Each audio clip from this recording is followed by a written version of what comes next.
vamos al tema. Quiero comenzar por lo que anunciaba del video, que dice mucha relación con la clase pasada, que no concluimos. Pero como tenemos que centrarnos en la clase de ahora, vamos digamos, a leer nuestro texto base. Dice: y comenzando desde Moisés y siguiendo por todos los profetas, le declaraban en todas las escrituras lo que de él decía. Eso es Lucas 24:27, porque el tema de hoy tiene que ver con la predicación cristocéntrica. ¿Ya? Eso va a ser nuestro tema el día de hoy. Cristo en toda la escritura, la teología bíblica explicaba a través de la predicación, cristocéntrica. Vamos a ir avanzando. Quiero tomarme unos minutos en estos temas que vimos en la clase pasada, que tenían que ver con la argumentación, la ilustración, ¿ya? Y hablamos un poco sobre el tema de la comunicación y los códigos de comunicación y todo ello. Hablamos de nuestro esquema de que ya estábamos familiarizados ya respecto de un sermón, y cómo para nosotros es fundamental tener una buena argumentación y también ilustrar en algunos casos cuando corresponde, ¿ya? Y esto los que no estuvieron, porque la semana pasada hubieron varios que no estuvieron en clase. No sé si vieron la clase durante la semana. No pudieron. Ya, pero miren, entonces las funciones de la ilustración tienen que ver con una particularidad, ya que lo vimos un poco en la clase anterior, y la ilustración y las argumentaciones tienen que ver con una particularidad. En ambos casos tienen que estar centrados en el tema, ¿ya? Entonces vimos que tienen que ser congruencias, hacer que el mensaje sea más fácil de entender y no lo contrario, o no sacarme del tema. Toda ilustración no me puede sacar del tema. Es más, me puede ayudar al tema antes, durante y después. Me refiero inicio, desarrollo o cierre. Siempre una ilustración va a tener un buen referente para ejemplificar las escrituras, ¿ya? Profundiza el tema y sus implicaciones o su desarrollo. Apoya o da evidencia y respaldo al punto principal. Capta o mantiene al oyente muy atento, ¿no? Y hace que el mensaje sea trascendente, o ayuda a que el mensaje perdure en el tiempo, porque muchas veces una ilustración tiende a ser más familiar, ¿ya? O familiarizada, ¿ya? En el caso de Natán, cuando le habla a David, claramente le dio una ilustración muy, muy clara y muy ejemplificadora respecto de su pecado, ¿ya? Que no es necesario que lo volvamos a analizar eso. Tipo de ilustraciones. Ya las historias, ejemplos que incluyen experiencias personales, relatos de la historia mundial, eventos, etcétera. Imágenes de la palabra.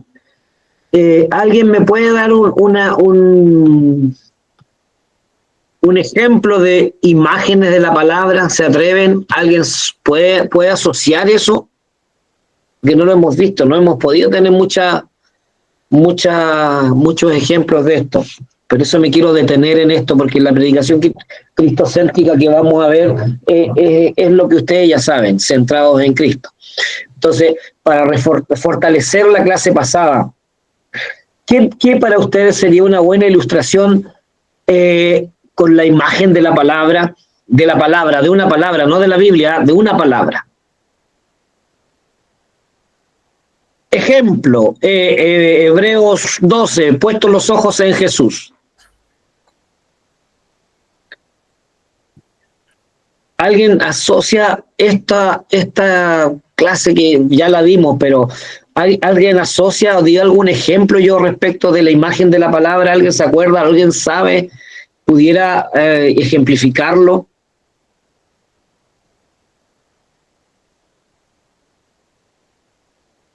No sé cuántos están conectados.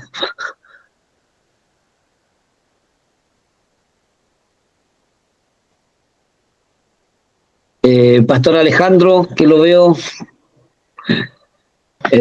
Es que yo no estuve en la clase pasada, entonces no entendí mucho la pregunta, pastora. Que le demos un ejemplo. Sí, un ejemplo de imagen de la palabra que es muy simple. Si yo creo que no está. Dé un ejemplo usted como para entender lo que. La imagen de la palabra tiene que ver con que yo puedo dar una ilustración sobre una palabra del mismo tema que me da, me fortalece el desarrollo del tema.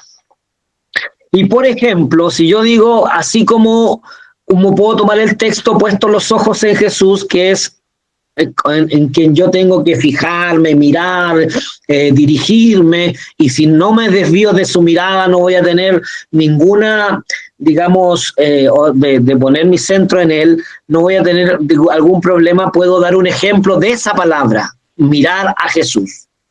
Como por ejemplo puedo decir, si alguien va jugando, un niño va jugando, por ejemplo, por la casa y con su cabeza sin mirar hacia el frente, lo más probable es que tenga un accidente.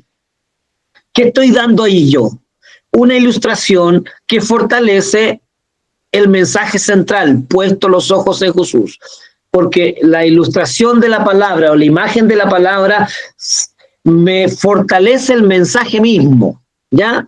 Entonces, si mi mensaje está centrado, no sé, en la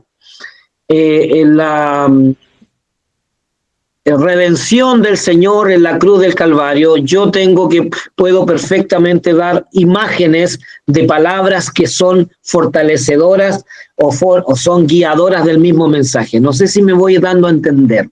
Pastor Ever, antes que el pastor Alejandro dé una cátedra sobre este tema, puede ser yo soy el camino.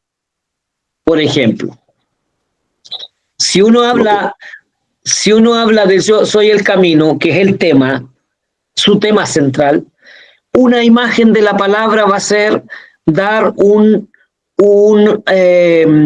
una imagen, una PPT, ojo ahí, es no solo eso, que también pudiera ser, es dar una referencia respecto de esa palabra y dar una ilustración respecto del camino, de Jesús el camino. ¿Me explico?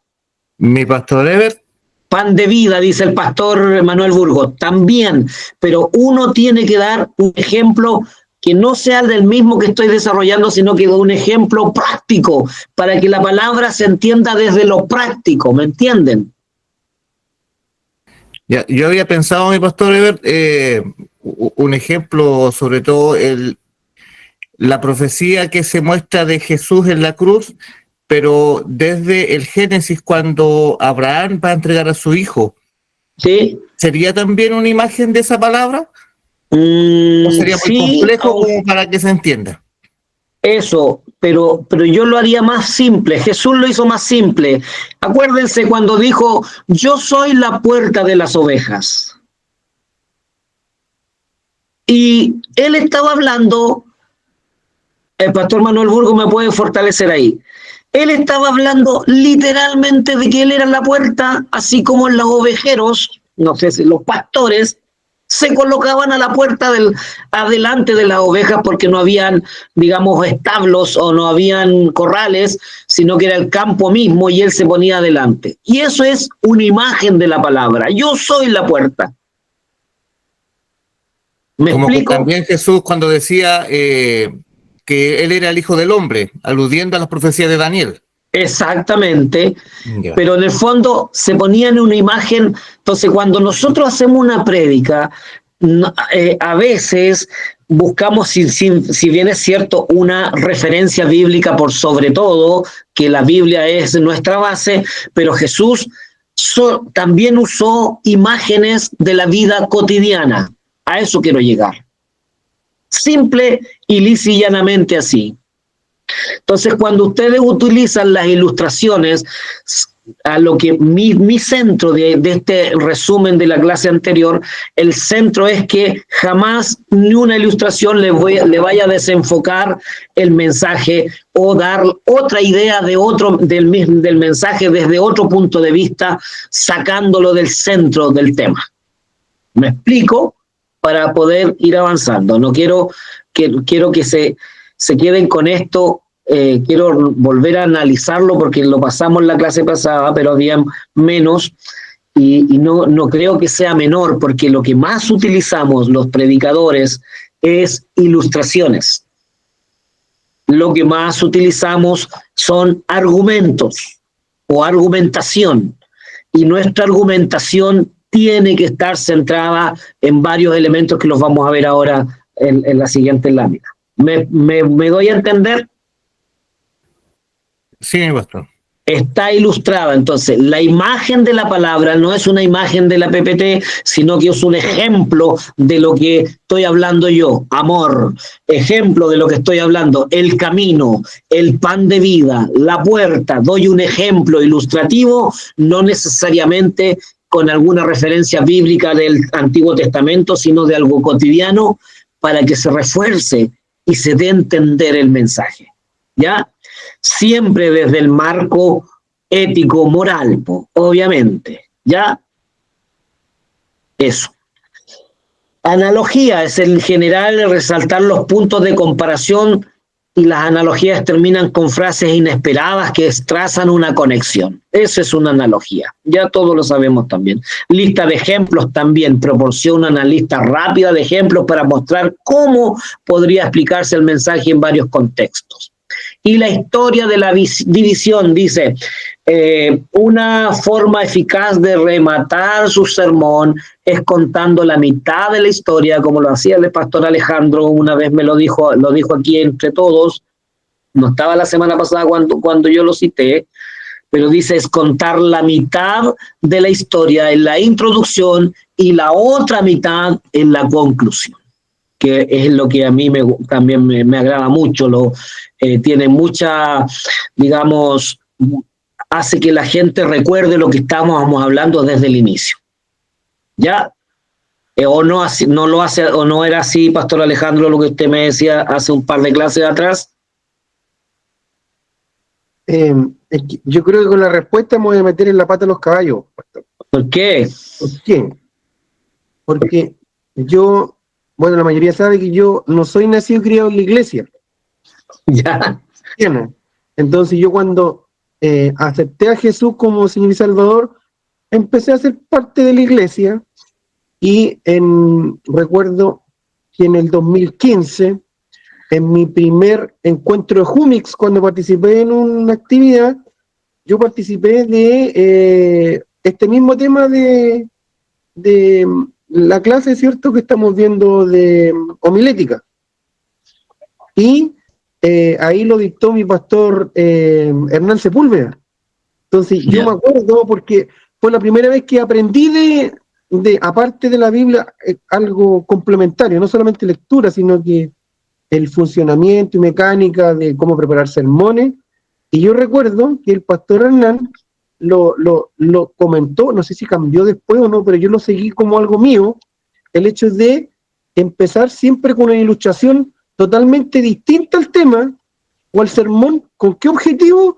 Para tomar la atención de la congregación. Y muchas veces hasta el día de hoy lo sigo así, porque así me lo enseñaron. Entonces, estoy en un conflicto porque usted me está diciendo otra cosa, que se pueden complementar claramente con una mejor orientación, ¿cierto? Pero yo generalmente mis sermones lo tomo así, con una ilustración que no tiene que ver con el tema, como para hacer un remesón y después ya, no sé si me... Pero ¿será que no tiene que ver con el tema o usted no le da el sentido? Porque no creo que esté hablando de A y el tema sea A y usted parta con, no sé, con Z. O sea, no es siempre, pero en la mayoría de las veces, incluso mi esposa me dice, ya, pues no, que la ilustración sea más oriental al tema, al sermón. y que sea cortita, claro, para hacer ese clic nomás. Obviamente después uno va con la preparación del sermón. Pero aquí he aprendido algo complementario, que también es válido, me imagino, entonces que lo voy a llevar a la práctica, como lo que dice usted, contar una parte de la ilustración en el principio y después otra en el medio o al final. Pusieron en el final una más power. O finalmente hacer que la ilustración sea más completa al final. Porque siempre va a ser, acordémonos que el sermón es una exposición con introducción, con un desarrollo argumentativo, más una conclusión. Si no hay un cierre, tenemos problemas, porque no hacemos la bajada de la información a lo cotidiano, a lo nuestro, a lo propio, tal como es una planificación de una clase de alguien que hace una docencia. Jesús era el maestro que necesitaba siempre hacer este cierre. Por eso, en el caso del Sermón del Monte, y cuando le dice la semilla que cayó en 4 tipos de tierra, y después va y le explica, y les hace la bajada de información. O si no, nos transformamos en entregar mensajes demasiado, no es que no sean elevados nuestros mensajes, sino que demasiado inalcanzables. De tal forma que nosotros ponemos una vara que no son capaces de llevar. Y en el fondo el Señor siempre nos está dando esta salida, no para tergiversar la palabra, ni tampoco para suavizar el mensaje, sino que dar el mensaje justo. Eso es importantísimo. Ni yo te condeno, pero también le dio la recomendación, ¿no? Vete, pero no peques más. Así pero es. ahí le dice, ni yo te condeno, pero vete y no peques más. ¿Ya? Eso es importantísimo. Entonces, las ilustraciones ya vimos, pueden ser historias, imágenes de una idea de la palabra, una imagen o un ejemplo de eso, de la imagen de la palabra. Yo soy el camino, yo soy el pan, en fin. Vamos a centrarnos en lo cristocéntrico. Yo soy o el yo soy, simplemente el yo soy. ¿Ya? Avancemos por favor con esto. Las argumentaciones, dice, como máxima, todo discurso debe ser argumentativo. Es capacidad de argumentar, significa influir o convencer. La argumentación o parte de ellas son que primero tienen que ver con el objetivo, el punto de partida, que es el tema.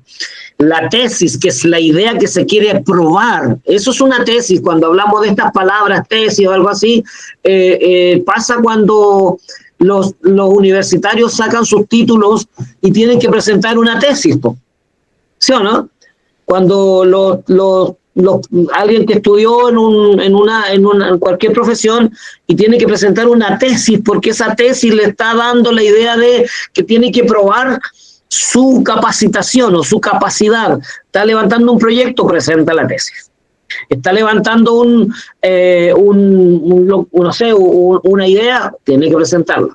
Y dar las razones argumentativas y las conclusiones que dicen que las obtenemos de las razones. Todos los argumentos. Por eso cuando partimos esta clase con la argumentación de este señor que estaba dando una cátedra argumentativa, con muchas ilustraciones, ¿se fijaron o no? ¿Escucharon el video? Con varias ilustraciones de por qué nosotros no tenemos y no asentamos la idea de los géneros, del cambio de género. Claramente no. Bíblicamente usted me dará todos los argumentos bíblicos que usted y yo lo sabemos porque hemos leído las Escrituras. Creemos en el Señor que los creó según su género, los creó, dice la Escritura. Pero el argumento, la tesis, una idea argumentativa que plantea él, tiene fundamentos científicos que son probables, comprobados. Y eso es lo que a veces también pudiéramos enriquecer nuestros sermones, enriquecerlos con una idea clara de lo que dice la ciencia, no porque no estemos predicando ciencia, sino porque refuerza la idea del mensaje. ¿Ya? Cuando usted porque tendremos en algún momento discusiones Cuando hablo de discusiones, puntos de vista distintos, con distintas personas que no son cristianas, que no son, y muchas veces en algún caso ateas o ateos, y tenemos que ir con un mensaje argumentativo para poder darle una respuesta que trascienda la fe también, que tiene componentes de fe, pero también tiene evidencia claramente comprobables, argumentadas o argumentativas. ¿Me explico? Por eso todo discurso debe ser argumentativo y es presentar una propuesta y defenderla con razón o con razonamientos. Esto es una argumentación con razonamiento. No es sí porque sí, sino más bien porque tiene un fundamento, tiene una lógica. Ya he explicado yo tan hartas veces que por qué el Señor dijo y le decía a los israelitas que debían cada vez que hicieran sus necesidades ir y llevar una estaca y tapar sus necesidades. No sea muy bonito el ejemplo, pero ¿por qué tenían que hacerlo? Simplemente porque él sabía, el Señor científicamente sabía, y está comprobado en los años 50, que todos los virus vuelan por los aires. Se pueden fácilmente,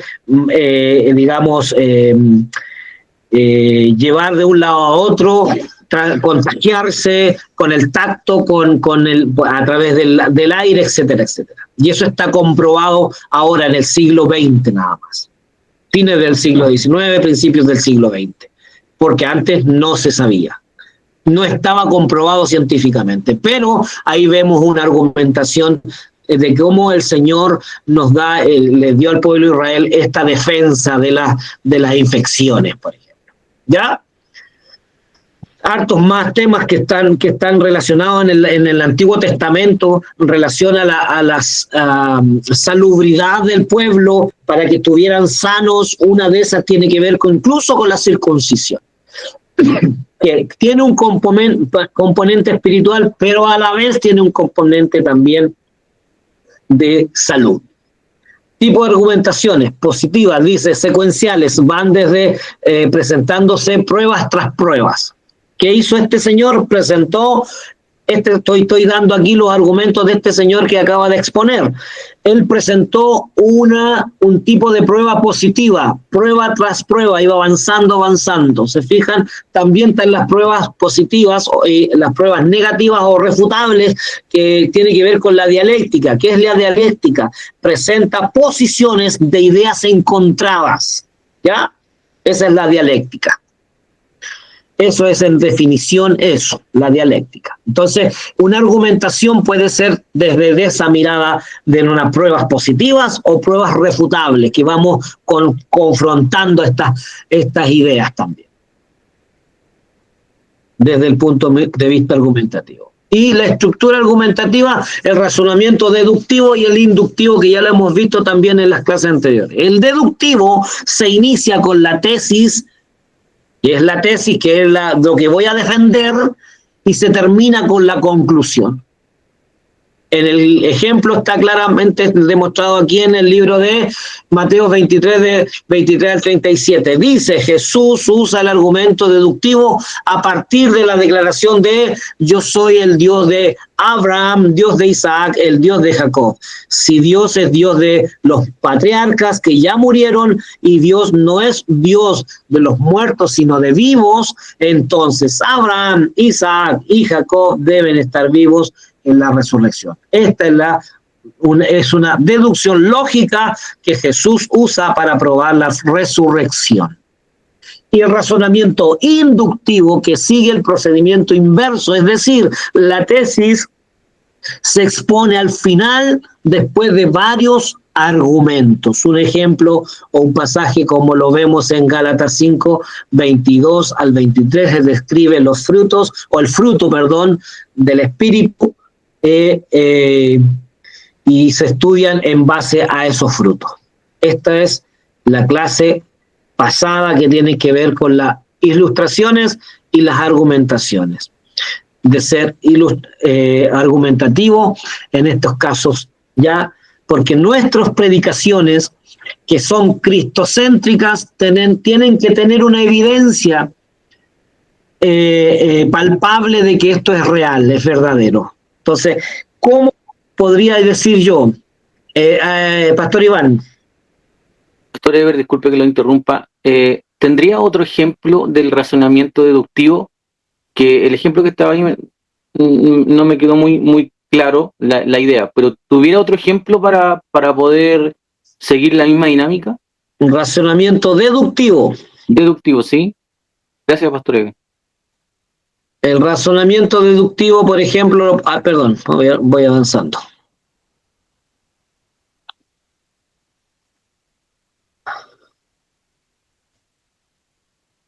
Voy a mostrar una...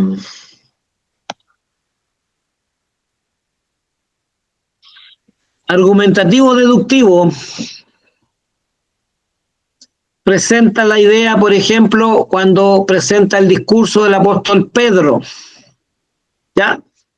El razonamiento deductivo dice, se inicia con la tesis y se termina con la conclusión. Y en el caso de el apóstol Pedro hace un discurso cuando se arrepiente la gente, ¿no? En el Pentecostés. Da todo un razonamiento, va dirigiendo hasta que las personas se encuentran con el Señor. ¿Qué dice ahí? Por ejemplo, dice la tesis, porque todos, dice, esto no están ebrios, como vosotros suponéis, pues es la hora tercera. Ese es un argumento deductivo. ¿Por qué es un argumento deductivo? Hechos 2, verso 15. ¿Por qué es un argumento deductivo? Hermano, Pastor Iván, dígame nomás. Sí, porque la deducción en esa frase se deduce que las costumbres eran que las personas no podrían estar, digamos, ebrias en ese horario, sino que más tarde. Por eso argumentan que le dice un horario, le dice, pero si son, no sé, 9 de la mañana, 9 de la mañana. Entonces le dice, es imposible que en este horario esté gente ebria o con mosto en su cuerpo, porque las costumbres no eran, hoy día en todo horario tenemos ese ejemplo. Pero esto sería la deducción. Sería la dinámica o la línea que uno puede tomar, ¿verdad? La deducción de ese pasaje, texto de Hechos 2.15, tiene que ver con que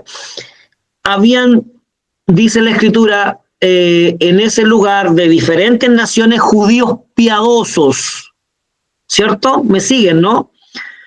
En Hechos 2, judíos piadosos de diferentes lugares que llegaron ahí, pero como eran judíos piadosos, observantes de la ley, se deduce que ellos iban a adorar al Señor ahí, que iban a la fiesta del Pentecostés. Por lo tanto, lo primero que hacían cada mañana era presentar la ofrenda al Señor. Entonces se deduce que no podían estar llenos de mosto porque primero estaban en una fiesta solemne y segundo estaban en lo primero que hacía cada judío observante.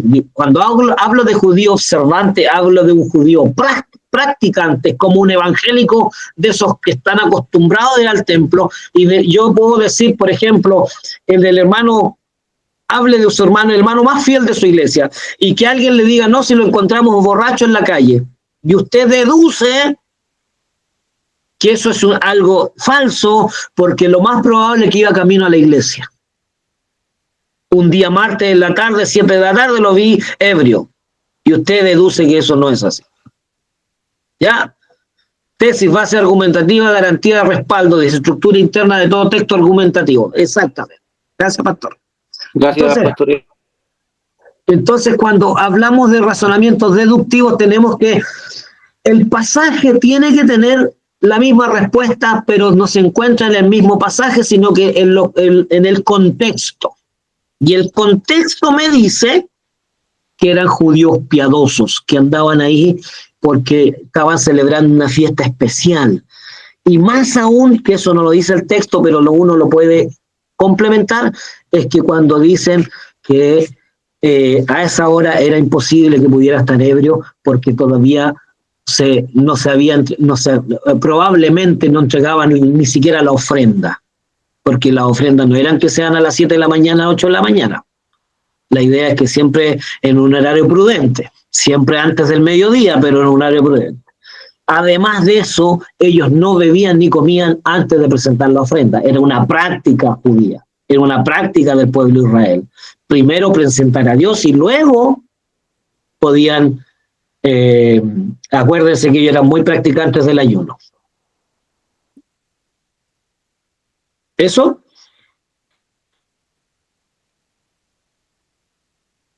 Avanzamos. ¿Dónde estoy? Ahí. Perfecto. La predicación centrada en Cristo, que es nuestro tema de hoy. ¿Dudas sobre lo anterior? Por favor, me gustaría que me dieran algunas referencias. Dudas. Esto es de la clase pasada, pero es tan necesario para nuestra predicación. La otra clase no vamos a centrar mucho en la predicación. Entonces todo lo que hemos visto es cómo complementar y hacer una predicación con muchos argumentos y elementos que nos permitan darnos a entender con claridad. ¿Hay alguna duda de lo que hemos hablado hasta el momento?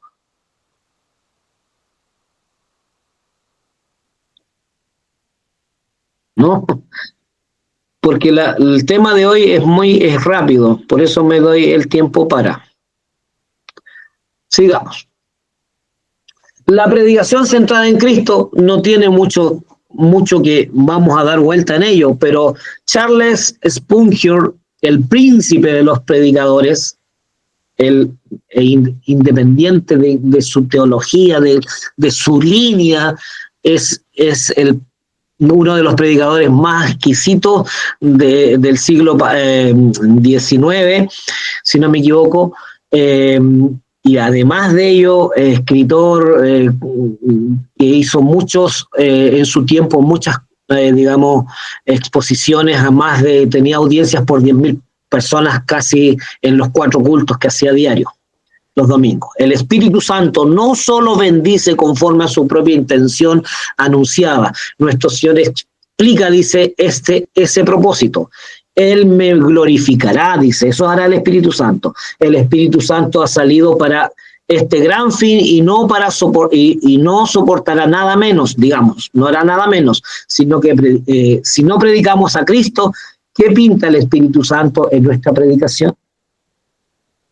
Si no ensalzamos al Señor Jesús y no lo elevamos ante los ojos de los hombres y no trabajamos para presentarlo como Rey de Reyes y Señor de Señores, el Espíritu no nos acompañará.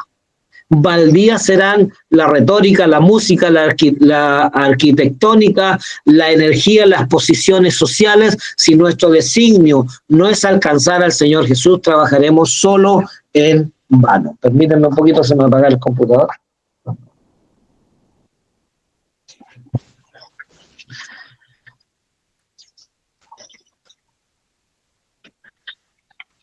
¿Por qué cito a este escritor, predicador, evangelista? ¿Por qué lo cito? Sin el afán de polemizar con nadie, ni irme a otra línea de nada, sino que una predicación, nuestros púlpitos deben estar centrados en la obra de Cristo. Y a usted, aunque me diga usted que usted puede predicar de muchos otros temas, siempre que uno de nuestros argumentos tengan la ponderación de Cristo.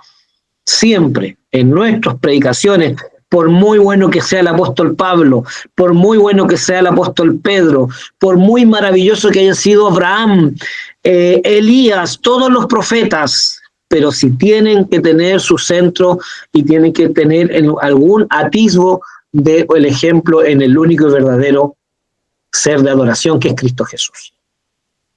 La predicación centrada en Cristo lo presentará a Él como el fundamento para la transformación de nuestras vidas. Entonces, cuando yo hablo de esto no tengo mucho que argumentar porque usted lo hace, usted sabe y ¿Y por qué lo traemos a colación? ¿Por qué está dentro de la planificación de esta clase de homilética 2? Porque vemos en los púlpitos de muchos predicadores donde más exaltado es el predicador que la palabra, número uno, y por sobre todo, en muchos casos, es más levantada la obra, digamos, de la sanidad por sobre el Señor. ¿Me explico? La predicación bíblica busca edificar al oyente y por la palabra de Dios trae convicción de pecado para el arrepentimiento y fe. Busca enaltecer a Dios, ya que los cristianos como hijos de Dios debemos procurar su gloria en la presentación del mensaje bíblico, debemos ser fieles a esto, llevando a las personas a la fe mientras exaltamos a Cristo. Este es fundamental para que nuestras predicaciones sean espirituales, como lo dice el gran predicador inglés Charles Spurgeon. Si son guiadas por el Espíritu Santo, llevará a la exaltación de Cristo. Por más que hablemos de lo que hablemos, tiene que tener esa base. El poder de la palabra en Cristo. No entendemos exactamente cómo es que la verdad de Dios convierta a las almas y cambie vidas, pero debemos tener una idea de las dinámicas que nos dan la esperanza al predicar. La Biblia dice claramente que la palabra no solamente es poderosa, sino que no tiene rival ni depende de nada. La palabra de Dios crea, la palabra de Dios convence, la palabra de Dios ejecuta sus propósitos y la palabra de Dios prevalece sobre la debilidad humana. ¿Ya? No podemos dar muchas referencias respecto de esto. La predicación es positiva, dice. Dios revela plenamente el poder dinámico de su palabra en el Nuevo Testamento, donde identifica a su Hijo como el Logos o Verbo divino. En el principio era el Verbo, el Verbo era Dios, el Verbo, ¿cierto? Como dice Juan, sin él nada de lo que hubiera sido hecho fue hecho. Al identificar a Jesús como su palabra, Dios indica que su mensaje y su persona son inseparables. La palabra lo encarna a él. Por lo tanto, no podemos predicar todo lo que prediquemos si no está Cristo en el mensaje. Esto no quiere decir que las letras o el papel de la Biblia son divinos, sino que las verdades que contienen las Escrituras son el medio que Dios ha de usar para manifestar su persona y su presencia a su pueblo. La palabra de Dios es poderosa porque Él ha escogido ejecutar su poder a través de ella y estar presente en ella. Dios hizo al mundo por medio de su palabra y Jesús es la palabra por medio de la cual fueron creadas todas las cosas, de acuerdo a Colosenses 1:16, Juan 1:3, y él continúa sosteniendo todas las cosas por su palabra poderosa. El Redentor, él dice, el poder redentor de Cristo y el poder de su palabra nos unen en el Nuevo Testamento con el Logos, la palabra encarnada. El Logos, la palabra escrita acerca de Dios, forma una identidad conceptual. Así que la obra desde la creación se condujo por medio de la palabra hablada de Dios. Por su propia voluntad nos hizo nacer mediante la palabra de verdad, Santiago 1:18. Y la autoridad de la palabra en la predicación expositiva. La predicación aborda una de las búsquedas perpetuas del ser humano. La búsqueda de la autoridad significa, aunque vivimos en una era en que hostil de la autoridad, vale decir que todos han perdido la autoridad, no la iglesia, pero incluso quienes somos parte de la iglesia perdemos autoridad y la hemos perdido. La iglesia, ¿para qué decir la iglesia católica? ¿Para qué decir a veces ciertos pastores, pseudos pastores que se han perdido esta autoridad? ¿Por qué? Porque en el fondo no hemos estado a la altura de la palabra. La lucha diaria por experimentar sentimientos de relevancia, seguridad y aceptación obliga a cada individuo a preguntarse: ¿quién tiene derecho a decirme qué hacer? Como están,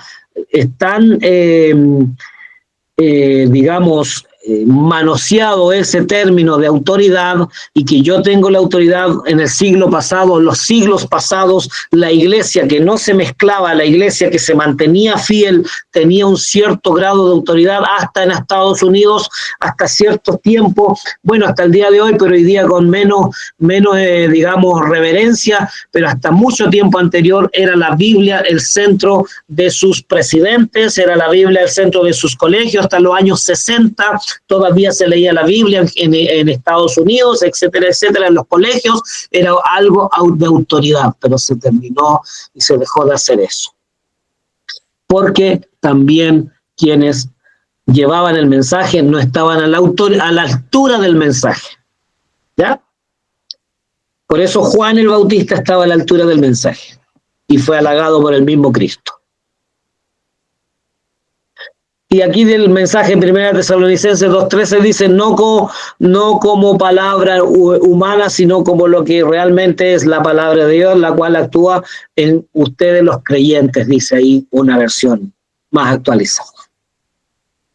Cuando la Biblia habla, Dios nos habla. En consecuencia, la tarea de la predicación expositiva es comunicar lo que Dios dejó en las Escrituras a fin de darle al pueblo de Dios su verdad para su época o en esta época que vivimos. Estamos hablando de la palabra y del mensaje cristocéntrico. Por componente de un mensaje centrado en el Evangelio. El camino del Evangelio y el camino del Espíritu Santo van de la mano, son paralelos, no pueden ir separados. O sea, van en una misma línea. ¿Cómo vivimos nosotros estos? ¿Cuál es nuestra convicción profunda? Patos, que significa el término. ¿Y qué predicamos? La palabra. Ese es el camino del creyente. ¿Ya? Entonces, dice, nuestro evangelio no vino a ustedes, dice, solamente en palabras, en logos, sino también en poder del Espíritu Santo, en la plena convicción, patos, como sabemos qué clase de persona demostramos ser, etos, entre ustedes por el amor que tenemos. ¿Qué dice primera de Tesalonicenses 1:5? Pues nuestro evangelio no llegó a vosotros en palabras solamente, sino también en poder, en el Espíritu Santo, en plena certidumbre, como bien sabéis cuáles fuimos entre vosotros por amor a vosotros. Así dice, esto quiere decir cómo nos comportamos cuando estuvimos con vosotros. Por eso dice etos, cómo vivimos. Entonces, esta línea del mensaje del Evangelio está centrado en 1 de Tesalonicenses 1:5. Entonces, predicamos el Logos, ¿cierto? Vivimos en convicción, una convicción profunda, pero también vivimos como ahí dice, etos, con un buen ejemplo.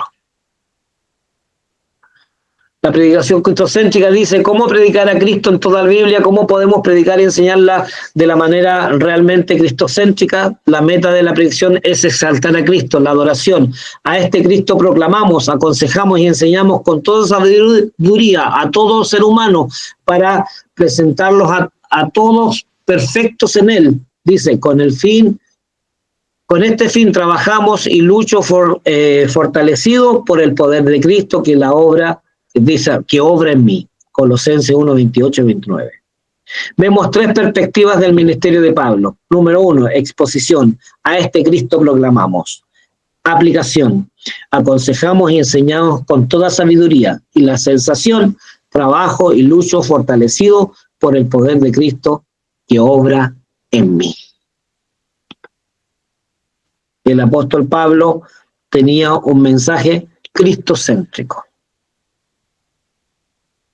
Toda su enseñanza, así como Cristo amó a la iglesia y se entregó por ella, le dice a los esposos que deben amar a sus esposas.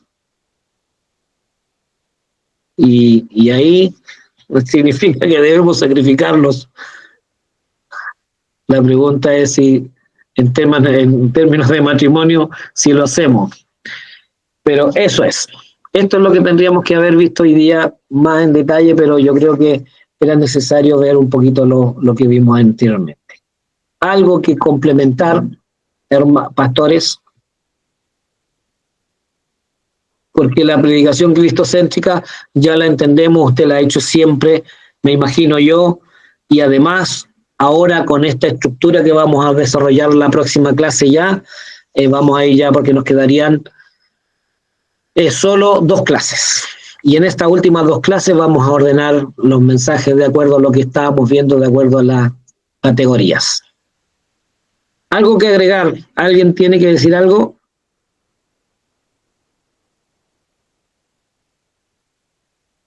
Hola.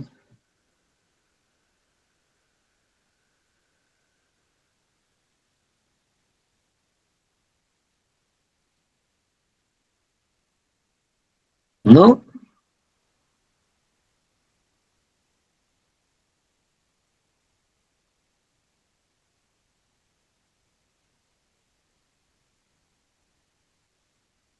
Pastor, no como complemento nomás, nuestra predicación siempre tiene que ser cristocéntrica, porque si no es cristocéntrica, estamos errando en el evangelio como tal, Sí. ¿cierto? Absolutamente. Ahora usted me dirá, entonces no puedo hablar de Abraham, el padre de la fe. Claro que puedo hablar de él. Claro, pues sí está. Pero ¿quién es Pablo dice sobre que- todo el ejemplo de fe máxima? Cristo. ¿Acaso no puedo hablar de Pablo, el apóstol, en todo sus luchas y sus azotes que tuvo? Pero ¿quién es el que llevó la carga de la humanidad? Cristo. Entonces siempre, cuando hablo de predicación cristocéntrica, no solo puedo predicar de Cristo, sino que del quien esté predicando, del tema que esté exponiendo, lo tengo que poner a la luz de Cristo o darle el centro. O darle la ponderación hacia Cristo. Eso es una predicación expositiva cristocéntrica. No necesariamente. Hay iglesias, yo escuché esto de un primo en Argentina mío, que había de su iglesia metodista de Argentina, la iglesia como la de Chile, pero de la línea argentina, y su obispo le había exigido que solamente se debía predicar el evangelio. Mateo, Marcos, Lucas y Juan. No tenían, les había dado una orden, esto estoy hablando de 20 años atrás o más. Porque malentendió, queriendo ser lo cristocéntrico, creía que solo predicando los evangelios podía cumplir con este mandato. Y no es así. No me malinterpreten, o no quiero darme no me quiero dar a entender mal. Uno puede predicar todas las escrituras centrado en algún punto donde hace la ponderación de Cristo mismo. ¿Ya? No, el ejemplo que les doy no es lo que debemos hacer, creyendo que solamente predicando los 4 evangelios con eso es suficiente. ¿Ok? No, por eso, Cristo tiene que ser siempre el puente, independiente que prediquemos del evangelio, de los evangelios, De las epístolas todo. o prediquemos de los jueces. Sí, sí. ¿Cómo llamo a Cristo ahí en los jueces? Porque ahí no se Eso. habla de Cristo. La Biblia no habla de Cristo. Pastor Ricardo, ¿algo que agregar? Sí, sí. Bueno, nosotros somos llamados a hablar desde Génesis hasta Apocalipsis, porque como dice la palabra en 2 Timoteo 3, que toda la palabra de Dios inspirada por Él es útil para enseñar, para redarguir, amonestar al hombre, a fin que sea enteramente preparado para toda buena justicia. Así es. Toda la escritura, de Génesis al Apocalipsis. Pero Sí. ¿cuál es el ejemplo máximo desde Génesis al Apocalipsis? Cristo. Cristo, pues. Cristo. Para mí es Cristo en todo. Exacto. Si usted predica de Levíticos, el gran sumo sacerdote es Jesús.